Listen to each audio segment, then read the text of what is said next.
Hello friends, today wonderful video weight loss recipe అండి. Weight loss రెసిపీలో ఈరోజు మీకోసం రాగి ఇడ్లీ చూపించబోతున్నాను. చాలా హెల్దీ అండ్ ఎనర్జెటిక్ ఫుడ్ అనమాట. ఓకే, ఈ వీడియో చూసే ముందుగా దిస్ ఈజ్ ఉమా ఫ్రమ్ అమ్మమ్మ ఉషోదయం పిన్ని నవోదయం. నా ఛానల్ని ఫస్ట్ టైం చూస్తున్న వాళ్ళైతే తప్పకుండా సబ్స్క్రైబ్ చేసుకోండి, అలాగే బెల్ని కూడా యాక్టివేట్ చేసుకోండి. ఓకే, వీడియో చూసేయండి. ఓకేనండి, ముందుగా రాగి పిండి 1 కప్పు తీసుకుంటున్నాము, అలాగే బొంబాయి రవ్వను కూడా 1 కప్పు తీసుకుంటున్నాము. అంటే ఉప్మా రవ్వ అంటాం కదండి, అలాగే సూజీ రవ్వ అని కూడా అంటాం కదా, దీన్ని 1 కప్పు తీసుకుంటున్నాము. సేమ్ క్వాంటిటీ ఉండే విధంగా తీసుకోవాలి. రాగి పిండి అలాగే ఉప్మా రవ్వ 2 కూడాను సేమ్ క్వాంటిటీ ఉండాలండి. అలాగే కొంచెం సాల్ట్ వేసుకుంటున్నాము, అలాగే పెరుగు కూడా 1 కప్ తీసుకుంటున్నాము.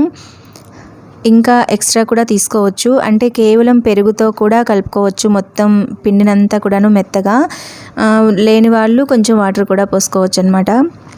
ఈ విధంగా వాటర్ కూడా యాడ్ చేసుకొని చక్కగా కలుపుకోవాలి. ఇప్పుడైతే కొంచెం బేకింగ్ సోడా తీసుకుంటున్నాను, 1 teaspoon baking soda add చేస్తున్నాను. ఈ విధంగా కలుపుకున్న తర్వాత బ్యాటర్ని మనం ఇడ్లీ పిండి బ్యాటర్ ఎలా ఉంటుందో అదే విధంగా మనం ఈ పిండిని కూడా రెడీ చేసుకోవాలి. ఓకే, దీన్ని ఇలా పక్కన పెట్టేసుకొని ఇప్పుడు దీనిలో కావాల్సిన ఇప్పుడు ఈ పిండిలోకి మనము కొంచెం క్యారెట్ తోటి ఒక కర్రీ లాగా చేసుకొని దీనిలో కలుపుకుంటాం అనమాట.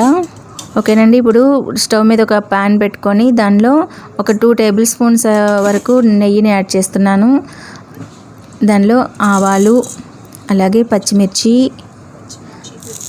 అల్లం తురుము వేసుకుంటున్నాను. ఇవన్నీ లైట్గా అంటే లైట్గానే ఫ్రై చేసుకోవాలండి, మరి ఎక్కువ డీప్ ఫ్రై చేసుకోవాల్సిన అవసరం లేదు. ఓకేనండి, క్యారెట్ యాడ్ చేసిన తర్వాత లైట్గా వేయించుకోవాలి. జస్ట్ ఒక 1 మినిట్ ఆర్ 2 మినిట్స్ అంతేనండి, ఎక్కువగా డీప్ ఫ్రై అయితే చేసుకోవద్దు. జస్ట్ అలా స్మెల్ అనేది అవాయిడ్ అయిపోయేంత వరకు అనమాట. దీనిలో కూడా లైట్గా కొంచెం సాల్ట్, అలాగే చిటికెడు కారం కూడా వేసుకుంటున్నాము. ఓకే, ఒక ఫ్రెష్ వెజిటేబుల్ అనేది మనం యాడ్ చేసుకోవాలన్న ఉద్దేశంతో ఇక్కడ మనం ఇది తీసుకుంటున్నాము. ఇది వెయిట్ లాస్ రెసిపీ అన్నాం కదా, ఇక దీంట్లో మనకు చట్నీ కానీ ఇవేమి కూడా అవసరం లేదండి. జస్ట్ ఈ ఇడ్లీ ఇలా డైరెక్ట్గా తినేస్తే చాలా బాగుంటాయి. ఇష్టం ఉన్న వాళ్ళు చట్నీ కూడా వేసుకోవచ్చు. ఇప్పుడు ఈ బ్యాటర్లో మనం తయారు చేసుకున్న ఈ మిశ్రమాన్ని యాడ్ చేస్తున్నాము.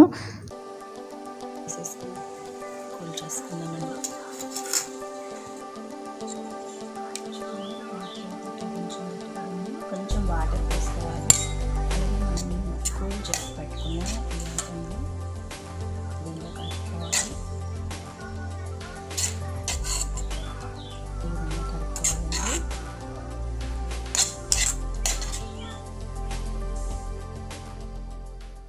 ఇలా యాడ్ చేసిన తర్వాత లాస్ట్లో మనం ఇడ్లీ వేసుకున్న తర్వాత ఇడ్లీ పైన చల్లుకోవడానికి కూడా కొంచెం పక్కన ఉంచుకోండి.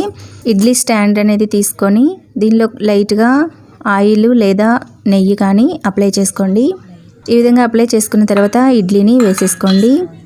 ఈ విధంగా పిండిని ఇడ్లీలాగా వేసేసుకుందాము. గిన్నెలో ఈ విధంగా వాటర్ అయితే తీసుకొని మనము ఈ ఇడ్లీ స్టాండ్ని ఇలా అమర్చుకోవాలి. ఓకే, ఈ విధంగా మనము ఇడ్లీ పైన ఈ విధంగా క్యారెట్ అనేది వేసుకోవాలి ముందుగానే, అది కూడా లోపలికి స్టిక్ అయిపోయి ఉడికేస్తుంది. మనం ఇడ్లీ ఉడికించుకున్నట్లే ఒక 10 మినిట్స్ ఉడికించుకుంటే సరిపోతుందండి. చాలా మెత్తగా సాఫ్ట్గా మనకి రాగి ఇడ్లీ అయితే రెడీ అయిపోతాయి. ఓకేనండి, ఈ వీడియో ఎలా అనిపించిందో తప్పకుండా కామెంట్ చేయండి, అలాగే మీరు కూడా ట్రై చేసి ఎలా ఉందో చెప్పండి. ఓకేనండి, ఈ వీడియో నచ్చితే లైక్ చేయండి, అలాగే మీ ఫ్రెండ్స్ అందరికీ షేర్ చేయండి. నా ఛానల్ని సబ్స్క్రైబ్ చేసుకోవడం మాత్రం మర్చిపోకండి. ఓకే, మీ సపోర్ట్ నాకు ఇలాగే తెలియజేస్తూ చక్కగా నాకు ఎక్కువ మంది సబ్స్క్రైబర్స్ అవ్వాలని కోరుకుంటూ, ఓకే, ఆల్ ఈజ్ వెల్. పాజిటివ్గా ఆలోచించండి, పాజిటివ్ రిజల్ట్ ఉంటుంది. Okay, bye.